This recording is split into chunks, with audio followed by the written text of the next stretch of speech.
Correction d'exercice numéro 6 sur le chapitre numéro 10. Alors, on nous dit l'eau et le cyclohexane, C6H12, sont liquides à température ambiante et peuvent servir de solvant. On nous dit donner le schéma de Lewis de la molécule d'eau et justifier qu'elle soit polaire. Alors, si on prend la molécule d'eau, son schéma de Lewis va donner ceci. Et on nous demande en même temps de justifier que la molécule soit polaire. Alors, tout d'abord, molécule d'eau, donc son schéma de Lewis, donc on a une molécule ici qui va être coudée. On a deux doublés non liants sur l'atome d'oxygène. Ici, on a un atome d'hydrogène. Ici, on a un atome d'hydrogène. Lorsqu'on compare les électronégativités de l'hydrogène et de l'oxygène, on se rend compte que l'électronégativité, la différence, elle est supérieure à 0,4. Et donc, les liaisons entre oxygène et hydrogène vont être polarisées. Donc comme l'oxygène est plus électronégatif, donc ici il sera chargé moins, delta moins. Alors il y a deux delta moins, parce que j'ai un delta moins qui est issu de cette liaison. Donc ici l'atome d'hydrogène va se charger lui delta plus. Et là, pour cette autre liaison ici, j'ai à nouveau un delta plus, et donc j'ai ici un deuxième delta moins qui apparaît. C'est pour ça qu'il est noté ici 2 delta moins. Donc la molécule d'eau, elle possède deux liaisons polarisées. Maintenant, on veut savoir si la molécule, elle est polaire.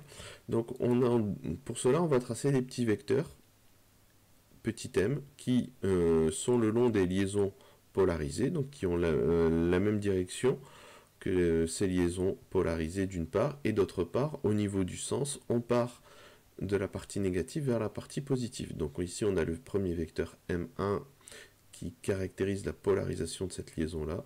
Et ici, on a le petit vecteur M2 qui caractérise la polarisation de cette liaison. Et au niveau du sens, on va bien de la partie négative vers la partie positive. Et l'objectif, c'est de tracer la somme de ces deux vecteurs.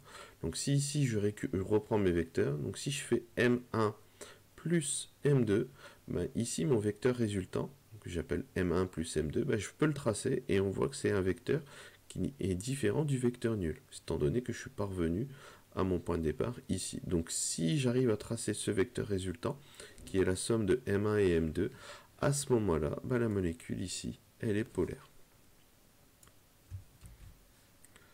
Donc ici, on a une molécule qui est polaire.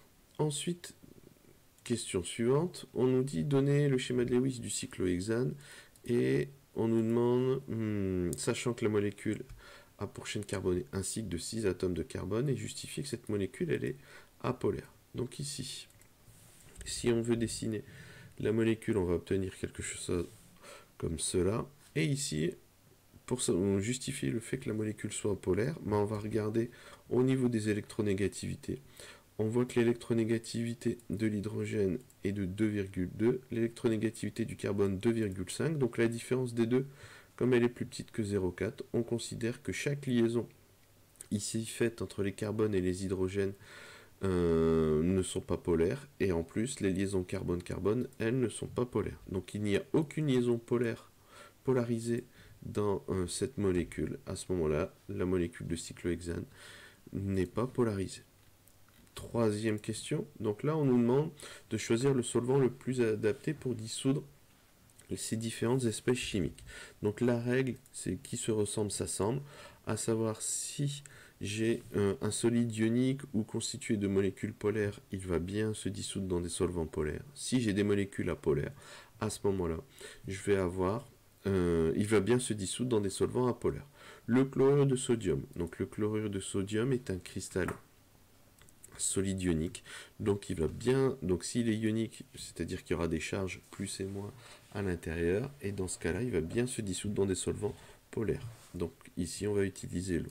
Le diode, lui, est une molécule apolaire, parce que la liaison, il n'y a qu'une seule liaison entre deux éléments iode, et donc cette liaison n'est pas polarisée, et donc à ce moment-là, le diode, lui, va bien se dissoudre dans des solvants apolaires, comme le cyclohexane.